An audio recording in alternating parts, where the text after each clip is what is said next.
Qu'est-ce qui mesure 12 mètres de haut, 8 mètres de large et pèse 45 tonnes?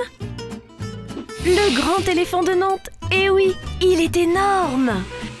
Multiplions cet éléphant 2000 fois. Cela équivaut à la quantité de déchets produites chaque année sur le territoire du centre de tri de Saint-Laurent-des-Hôtels.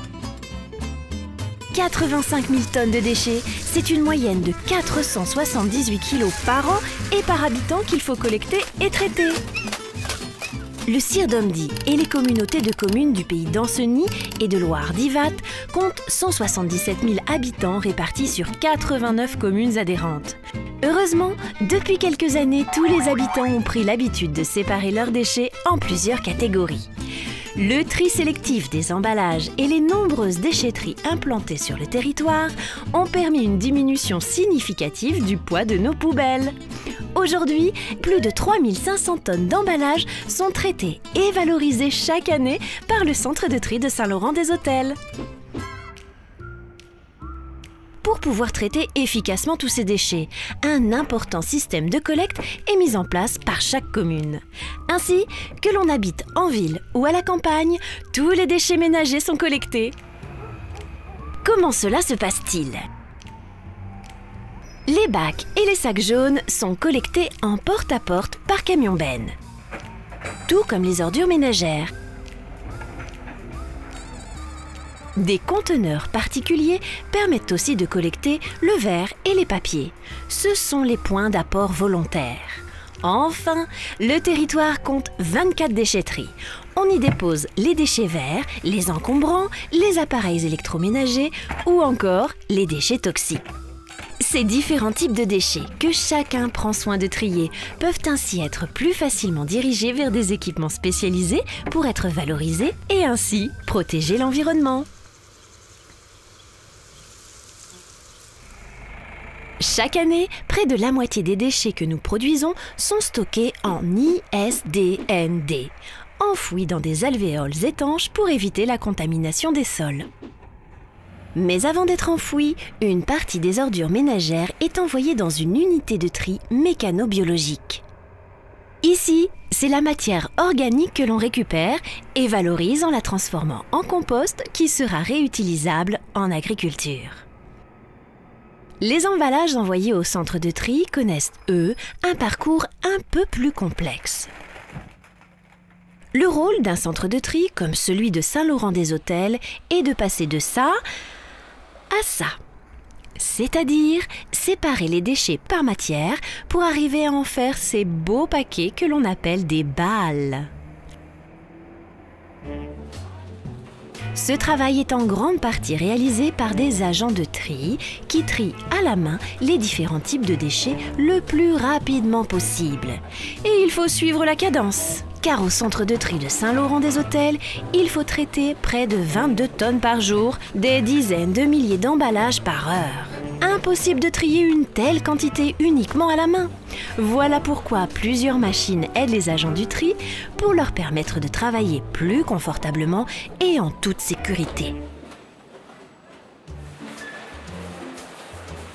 Ces machines, plus ingénieuses les unes que les autres, réalisent un tri par matière de façon automatique. Pour séparer les emballages contenant du fer, comme les boîtes de conserve en acier, on utilise le moyen le plus ancien du monde, un aimant. Les métaux ainsi récupérés seront compressés et traités par des entreprises spécialisées pour les fondre et en faire de nouveaux objets. Les déchets passent sur ces drôles de rouleaux dentés, le séparateur de fines. Seuls les objets assez gros pour être triés par les machines ou par les agents continuent vers l'étape suivante. On sépare ensuite les emballages creux comme les briques, les flacons et les bouteilles, des cartonnettes et de l'aluminium. C'est cette machine qui se charge du travail, le séparateur optique. Ce drôle d'engin est capable de reconnaître la composition chimique des matériaux. Et des jets d'air comprimés envoient chaque déchet au bon endroit. Écoutez plutôt.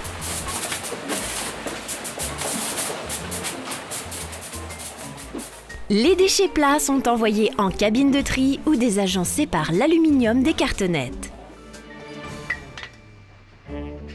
Les emballages creux, eux, passent par un autre séparateur optique capable de séparer les différents plastiques. Et il en existe beaucoup de variétés différentes qui ne doivent pas être mélangées afin d'être valorisées. Les plastiques opaques, les transparents clairs ou transparents foncés, les durs ou souples, à chaque plastique sa destination. Chacune de ces machines permet de séparer au préalable les déchets. Ainsi, quand ils arrivent en cabine de tri, les agents ont pour mission de vérifier si les machines ont bien fait leur travail. Et rien ne remplace l'homme pour retirer ce qui ne devrait pas se trouver sur les tapis.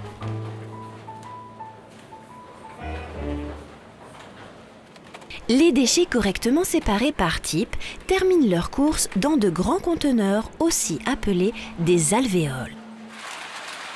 Dès qu'une alvéole est pleine, son contenu est envoyé dans une presse où les déchets seront compactés pour réaliser les fameuses balles. Ces balles sont enfin acheminées vers des entreprises spécialisées chargées de valoriser les déchets pour leur donner une seconde vie.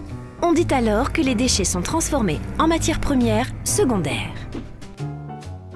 Car n'oublions pas que chaque objet trié peut être recyclé et permet ainsi d'économiser de l'énergie et des tonnes de matières premières que l'on extrait habituellement de la nature.